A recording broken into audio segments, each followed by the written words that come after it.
Assalamualaikum warahmatullahi wabarakatuh. Perkenalkan, nama saya Sarah Padilla dengan NIM 22020007.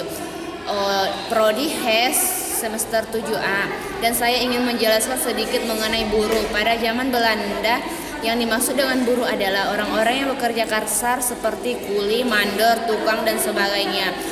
Dan oleh karena itu istilah buruh dianggap mempunyai pengaruh negatif karena tidak mendorong terciptanya kerjasama yang baik, sikap gotong royong, dan suasana kekeluargaan. Untuk itu istilah buruh perlu adanya penggantian.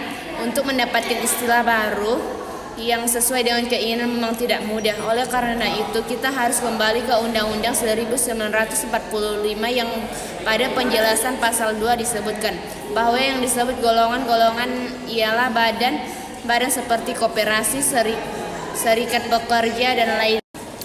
Pada pasal 1 angka 3 Undang-Undang Nomor 13 tahun 2003 tentang ketenagakerjaan, istilah bekerja digandengkan dengan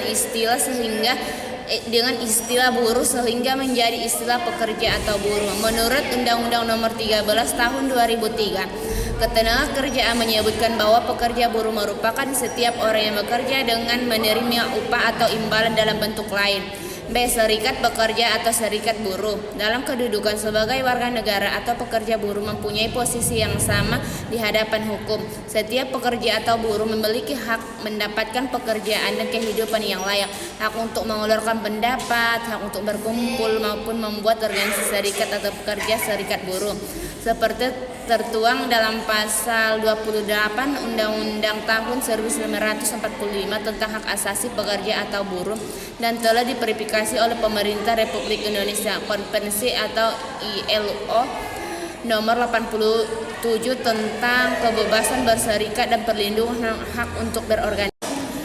Pasal 1 angka 17 nomor 23 tahun 2003 tentang serikat atau pekerja buruh menyebutkan bahwa serikat pekerja buruh merupakan organisasi yang dibentuk untuk pekerja buruh baik di perusahaan maupun di luar perusahaan. Dari pengertian di atas maka dapat diketahui sifat-sifat serikat pekerja atau seperti buruh, diantaranya 1. Bebas, 2. Terbuka, 3. Mandiri, 4. Demokrasi, dan 5. Tanggung jawab. Selain pengertian sertifikat serikat pekerja, serikat buruh dalam Undang-Undang Nomor 21 tahun 2000 disebutkan pula pengertian federasi serikat pekerja buruh dan konfederasi serikat pekerja serikat buruh. Sementara itu, tujuan serikat atau serikat buruh, federasi serikat pekerja atau serikat buruh, konfederasi serikat pekerja serikat buruh adalah memberi perlindungan, pembelaan hak dan kepentingan serta meningkatkan kesejahteraan yang layak bagi pekerja atau buruh dan kekeluargaan. Dengan demikian, tujuan serikat atau pekerja buruh dapat dikatakan mempunyai tujuan internal dan eksternal, meningkatkan kesejahteraan, membantu terwujudnya kehidupan yang layak bagi pekerja ataupun buruh, dan kekeluargaan menjalankan kegiatan-kegiatan. Salah satunya mendirikan koperasi pekerja buruh merupakan tujuan internal serikat pekerja serikat buruh.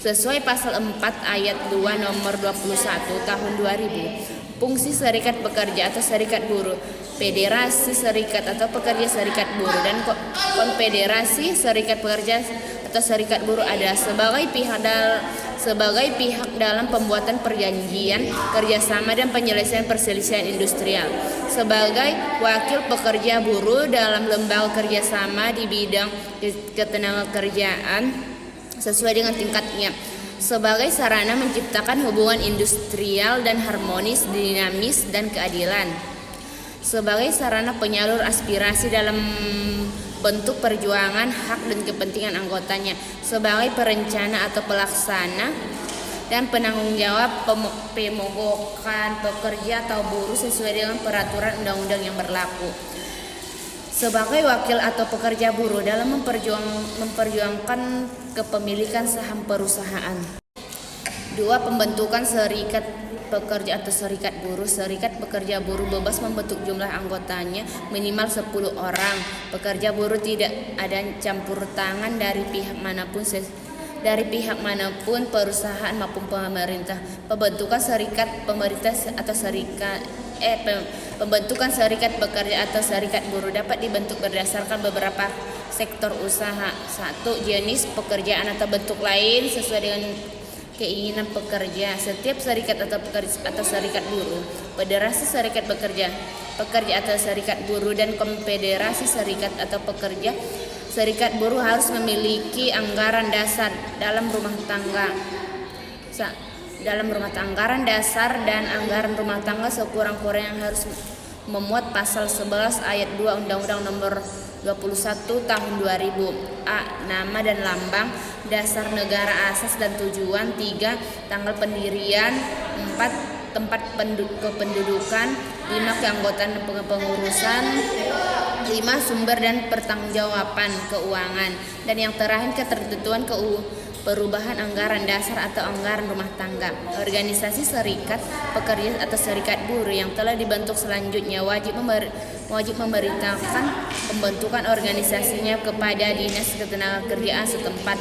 Pemberitahuan tersebut harus dilakukan secara tertulis dan melampirkan: A. 1. Daftar anggota pembentukan. 2. Anggaran dasar anggaran rumah tangga. 3. Daftar nama dan susunan kepengurusan.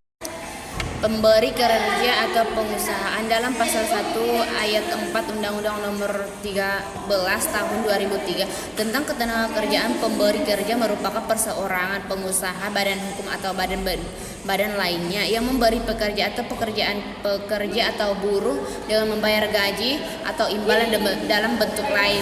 Merujuk kepada Undang-Undang Nomor 13 Tahun 2003 di mana kata perseorangan memberi arti yang luas dan ketenagakerjaan artinya ini mencakup ibu rumah tangga dalam konteks memberi pekerja, sehingga dalam hal ini asisten rumah tangga dalam konteks pemberi kerja dipenjarakan oleh ibu rumah tangga harus mendapatkan perlindungan hak sesuai Undang-Undang Ketenagakerjaan. Menurut pasal 1 angka 5 Undang-Undang Nomor 13 Tahun 2003, pengusaha adalah satu orang perseorangan atau persekutuan atau badan hukum yang menjalankan suatu perusahaan milik sendiri. 2. Perseorangan atau persekutuan atau badan hukum yang secara berdiri sendiri menjalankan perusahaan bukan miliknya.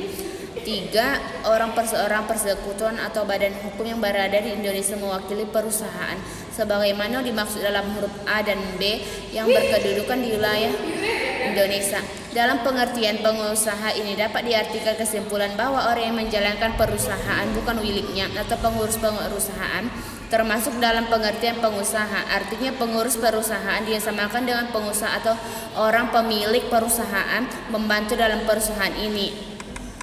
Cukup sekian isi dari penjelasan saya tentang ketenagakerjaan. Apabila ada kata-kata yang salah, saya mohon maaf. Assalamualaikum warahmatullahi wabarakatuh.